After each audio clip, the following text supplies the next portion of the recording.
नमस्कार दोस्तों, मैं सुनील कुमार मैथ ज्ञान बाई एस के यूट्यूब चैनल में आपका आज एक बार फिर से स्वागत करता हूं। तो दोस्तों, आज इस वीडियो में मैं आपको बताऊंगा क्वाड्रेटिक इक्वेशन के अंदर हमें क्वेश्चन पूछा जाता है नेचर ऑफ रूट्स, मूलों की प्रकृति कैसी होती है, तो ये हमें बताना है। तो दोस्तों, इस टाइप के क्वेश्चन अक्सर 10th क्लास में पूछे जाते हैं। तो दोस्तों, इस वीडियो में हम लगभग 6 क्वेश्चन करेंगे, जिससे आपको ये कंसेप्ट क्लियर हो जाएगा और वीडियो आपको बहुत अच्छी लगेगी। तो चलिए वीडियो को स्टार्ट करते हैं। तो दोस्तों, यहाँ नेचर ऑफ रूट्स के लिए हम स्टैंडर्ड फॉर्मेट लिख लेते हैं द्विघात समीकरण का। तो स्टैंडर्ड फॉर्मेट क्या होता है, स्टैंडर्ड फॉर्म क्या होता है द्विघात समीकरण का, वो होता है ax² + bx + c बराबर 0। तो दोस्तों, हमें अगर कोई द्विघात समीकरण दे रखी है तो वो इस फॉर्मेट में रहती है, जहाँ a क्या है, a है x² का गुणांक, और b क्या है, x का गुणांक, और c क्या है, अचर पद। तो दोस्तों, इस तरह की द्विघात समीकरण होती है क्वाड्रेटिक इक्वेशन। तो हमें इसके रूट्स का पता लगाना है कि इसके रूट्स कैसे हैं। तो इसके लिए एक फॉर्मूला यूज होगा, वो मैं लिख देता हूँ। वो होता है d बराबर b² - 4ac, d बराबर b² - 4ac। तो दोस्तों, यहाँ d की कुछ भी वैल्यू आएगी तो d की वैल्यू पे डिपेंड करेंगे इसके रूट्स कैसे रहेंगे। अगर d की वैल्यू 0 है तो हमारे रूट्स कैसे रहेंगे, d की वैल्यू 0 है तो roots are real and equal. इसको हिंदी में बोले तो मूल है वो वास्तविक रहेंगे और समान रहेंगे। और अगर दोस्तों d की वैल्यू 0 से ज़्यादा है, d की वैल्यू ग्रेटर देन 0 है, तो उसका मतलब होगा roots are real and distinct. Roots are real and distinct, जिसको हिंदी में बोलते हैं मूल समान है, मूल वास्तविक है, एंड अलग है। डिस्टिंक्ट मतलब अलग, भिन्न भिन्न। अब दोस्तों, एक कंडीशन हो रहा है, d is less than 0। Less than 0 का मतलब है रूट्स आर इमेजिनरी, या इसको कह दें कि नॉट रियल भी कह सकते हैं और इमेजिनरी भी। तो इस टाइप की ये 3 कंडीशन होती है दोस्तों। तो इन पे अब हम देखते हैं क्वेश्चन।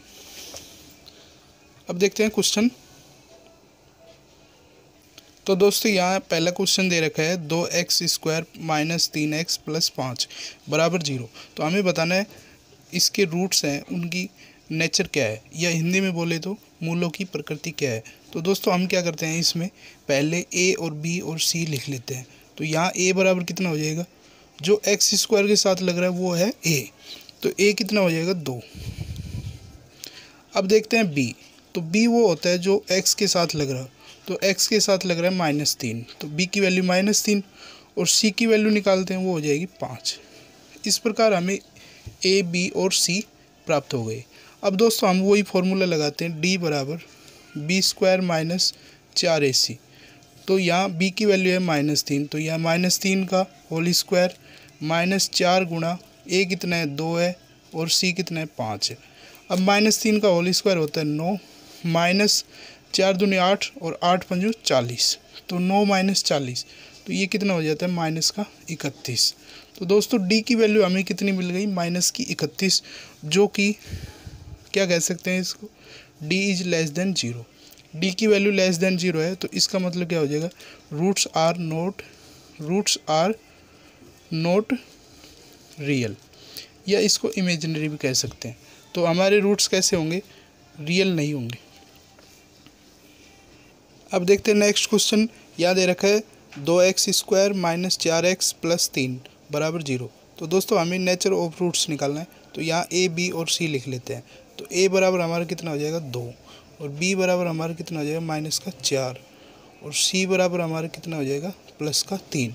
तो दोस्तों, इस प्रकार हमें a, b और c प्राप्त हो गए। अब हम वही फॉर्मूला लगाते हैं, d बराबर क्या हो जाएगा b² - 4ac। तो d बराबर b² - 4ac। तो यहाँ d बराबर क्या हो जाएगा, b की वैल्यू कितनी -4, तो -4 का होल स्क्वायर -4 गुणा a कितना है 2 है, और c कितना है 3 है। तो -4 का होल स्क्वायर क्या होता है 16, -4 दूनी 8, और 8 थी 24, तो 16 में इस 24 घटाते हैं तो हमें कितना मिलता है -8। तो -8 मिलता है जो कि 0 से कम है। तो हम क्या लिख सकते हैं, d इज लेस देन 0।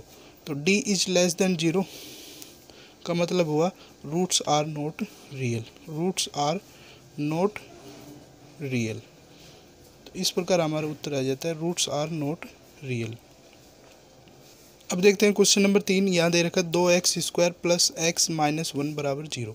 तो दोस्तों यहाँ a b और c लिख लेते हैं। a कितना है, यहाँ 2 है, b कितना है, यहाँ 1 है, और c कितना है, यहाँ -1 है। तो दोस्तों इस प्रकार मैंने लिख लिया a b और c। अब क्या करते हैं, वो फॉर्मूला लगाते हैं नेचर ऑफ रूट्स का। तो वो होता है d बराबर b² माइनस 4ac, d बराबर b² माइनस 4ac। तो दोस्तों यहाँ d बराबर क्या हो जाएगा, b की वैल्यू कितनी है, 1 है, तो 1 का होल स्क्वायर माइनस 4 गुणा a कितना है, 2 है, गुणा c कितना है, -1। तो इसके लगाते थे ब्रैकेट। अब दोस्तों 1 का होल स्क्वायर क्या होता है, 1 माइनस 4 दूनी 8 और 8 एकम 8, लेकिन ये माइनस है और ये माइनस, तो क्या हो जाएगा प्लस। तो 4 दूनी 8, तो 1 + 8 कितना होता है, 9। तो दोस्तों हमें d की वैल्यू कितनी मिल जाती है, 9, और जो कि 0 से ज़्यादा है। तो हम क्या लिख सकते हैं, d ग्रेटर देन 0। और d ग्रेटर 0 रहता है तो हमारे रूट्स कैसे हो जाएंगे, roots are real and unequal बोल दो, या इसको डिस्टिंक्ट बोल दो। तो इस प्रकार हमारा उत्तर हो जाएगा roots are real and unequal या डिस्टिंक्ट। अब देखते हैं क्वेश्चन नंबर 4। यहाँ दे रखा है x² माइनस 4x प्लस 4 बराबर 0। तो दोस्तों हमें बताना है नेचर ऑफ रूट्स क्या होंगे। तो यहाँ a बराबर कितना हो जाएगा, 1, और b बराबर कितना हो जाएगा, -4, और c बराबर यहाँ कितना हो जाएगा, 4। तो दोस्तों इस प्रकार हमने a, b और c लिख लिए। अब दोस्तों हम फॉर्मूला लगाते हैं नेचर ऑफ रूट्स का। d बराबर क्या होता है, b² माइनस 4ac। क्या रहता है, d बराबर b² माइनस 4ac। तो दोस्तों अब यहाँ लिख लेता हूँ मैं राइट साइड में। तो d बराबर कितना हो जाएगा, यहाँ b की वैल्यू कितनी है, -4, तो -4 का होल स्क्वायर -4 गुणा a कितना है, 1 है, और c कितना है, 4।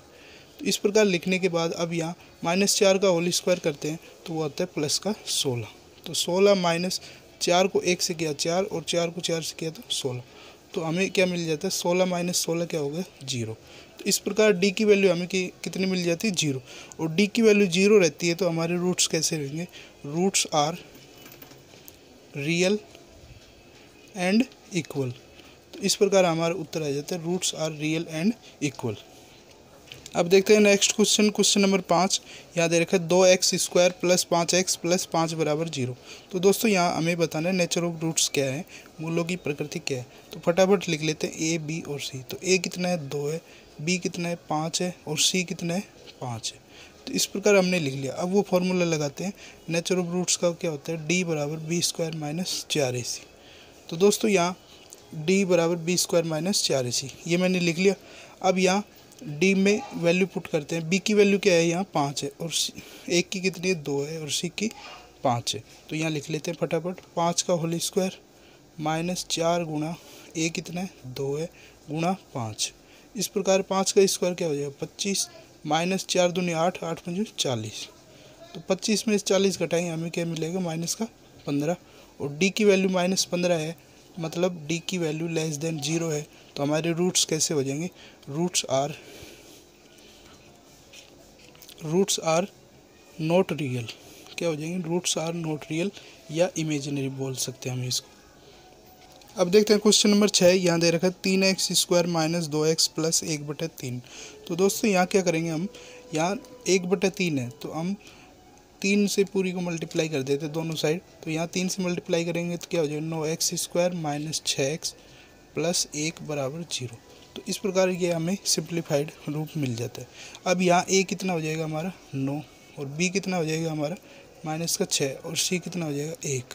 तो दोस्तों हमें इस प्रकार a, b और c मिल गए। अब वो फॉर्मूला लगाते हैं नेचर ऑफ रूट्स का। तो क्या होगा, d बराबर b² माइनस 4ac। अब ये फॉर्मूला लिख लिया हमने। अब यहाँ b की वैल्यू 1 की और c की पुट करते हैं। तो d बराबर हमें क्या मिल जाएगा, b की वैल्यू कितनी है, -6। तो -6 का होल स्क्वायर -4 गुणा a कितना है, 9 है, गुणा c कितना है, 1 है। तो इस प्रकार लिखने के बाद -6 का होल स्क्वायर रहता है 36, माइनस 4 नीम 36, तो 36 माइनस 36 हमें क्या मिल जाएगा 0। तो डी की वैल्यू हमें कितनी मिल जाती है 0, और डी की वैल्यू 0 रहती है तो हमारे रूट्स कैसे रहेंगे, roots are real and equal. तो दोस्तों इस प्रकार हम 6 क्वेश्चन को कर लेते हैं। अब मैं आपको एक क्वेश्चन देता हूं जिसका उत्तर आप कमेंट बॉक्स में दें। तो वो क्वेश्चन है x² माइनस 5x प्लस 6 बराबर 0। ये क्वेश्चन है आज का। इसका उत्तर आप कमेंट बॉक्स में दें कि इसके रूट्स कैसे रहेंगे। तो इसका उत्तर आप कमेंट बॉक्स में दें, और मैं आशा करता हूँ वीडियो आपको अच्छी लगी होगी। तो इसे अपने दोस्तों में ज़्यादा से ज़्यादा शेयर करें, और वीडियो देखने के लिए आपको धन्यवाद। शुभ दिन।